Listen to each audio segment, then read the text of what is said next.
Hello and welcome to my gaming room tour. My name is Jordan. If we haven't met before, hi, hello, nice to meet you. And if you do know who I am, you likely recognize the shelves behind me as I feature them in like all my content. I'll get questions about my gaming room setup, about my PC specs, and so I thought it would just be fun to give you a full tour of my gaming setup. I will show you how I maximize my space in here and all the fun little trinkets that I have gathered over the years. I am quite the maximalist, if you can't tell. All right, without further ado, let's get on with the tour. Come along, let's do this. Let's start our tour on the most important part of any gaming room, the desk.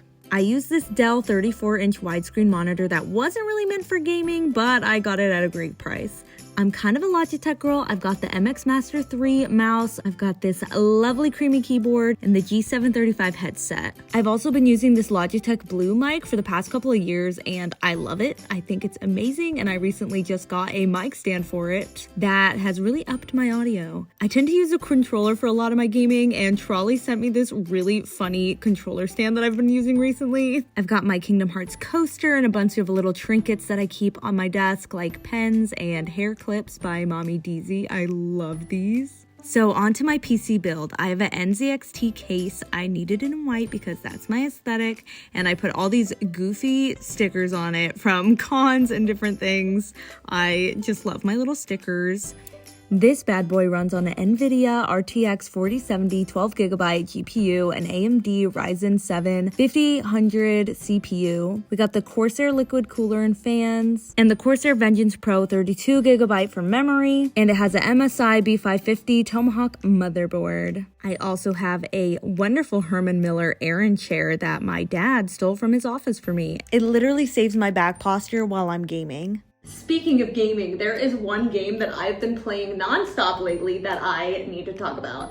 I finally started playing Disney Dreamlight Valley, and I've already spent so many hours decorating my perfect little valley. There's truly nothing more nostalgic than building a dream village alongside the Disney and Pixar characters that I grew up with. You can farm, fish, decorate, go on quests for your favorite characters, and there's even online multiplayer so you can show off your valley to your friends. I love dressing up my little character, look how dang cute he is, and decorating my home and tending to my little garden. This is literally the epitome of cozy. This also felt like the perfect time to start playing since Disney Dreamlight Valley just released a new update with a new character and quests, and they're dropping more content every few months. It's really the perfect game to jump in for a quick cozy reset or spend an entire afternoon with in the most magical way. Thank you to Disney Dreamlight Valley for sponsoring this video. I love your game. You can play Disney Dreamlight Valley yourself on PC, PlayStation, Xbox, and Nintendo Switch, and get started on your valley today.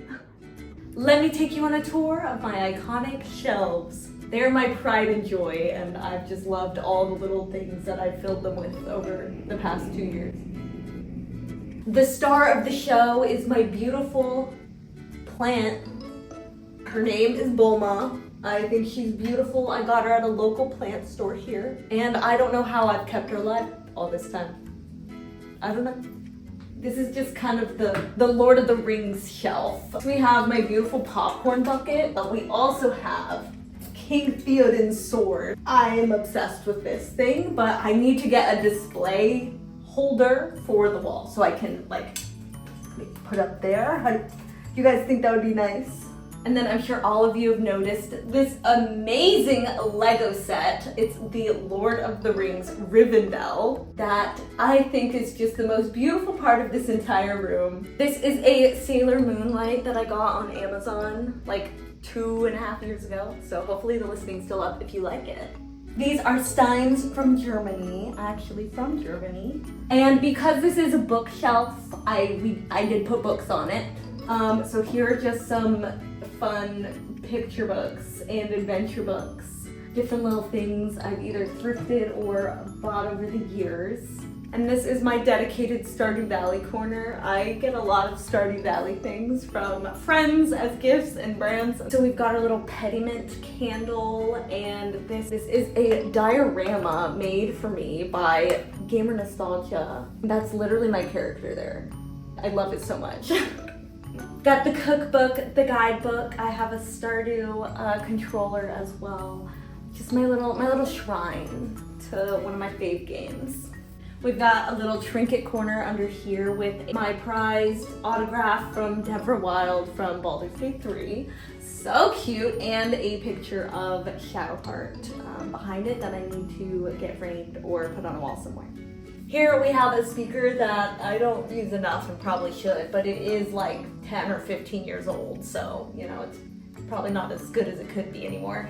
And we got the Junimos from Fan Gamer, and then two absolute baddie icons from animes. We've got Trunks and Toga.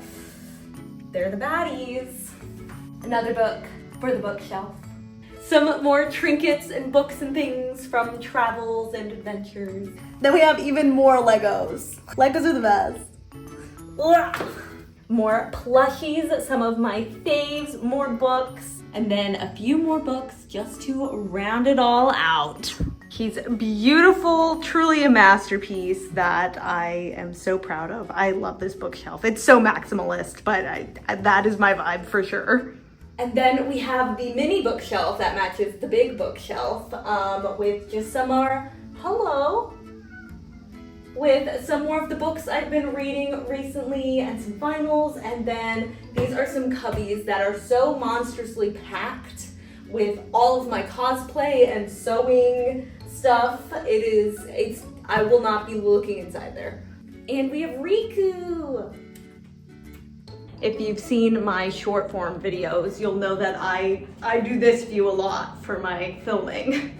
I'll set up my phone like here, and I'll do my acting. It's because it's straight onto the windows, so I get the best lighting, the natural lighting. You also get a lot of shots from this angle too, for the same reason. We love some good lighting and the beautiful shelves in the background. Oh, and I can't forget to show the second full desk setup that I have in here. This one's got a fun dark theme to contrast the light of my setup. And it's also rocking a Logitech mouse and keyboard, plus an ROG monitor, and it does not have its own PC yet, but that is on the wish list. Some final little details of the room. There are a bunch of swords everywhere, a lot of my trinkets kind of lying around. We've got Riku's little bed, and probably some of the worst cable management you've ever seen. Here's also a peek at what the setups look like at night. I love the glow. I've been adding a lot of RGB lighting in here recently, and I just feel like a real gamer when I'm in here. Plus, there's no overhead light, so I kind of need these to see anything in the dark. So put all of that together, and this is what you get. It is not the biggest room, but it is what you do with the space you have that counts. And honestly, this is like the coziest space in the whole apartment, which isn't that much bigger. And that is the end of our tour. I hope you enjoyed this because I really did. Let me know what kind of content you want to see from me next. I appreciate you guys so much and hope to see you in the next one. Subscribe if you want to. I love you. Goodbye.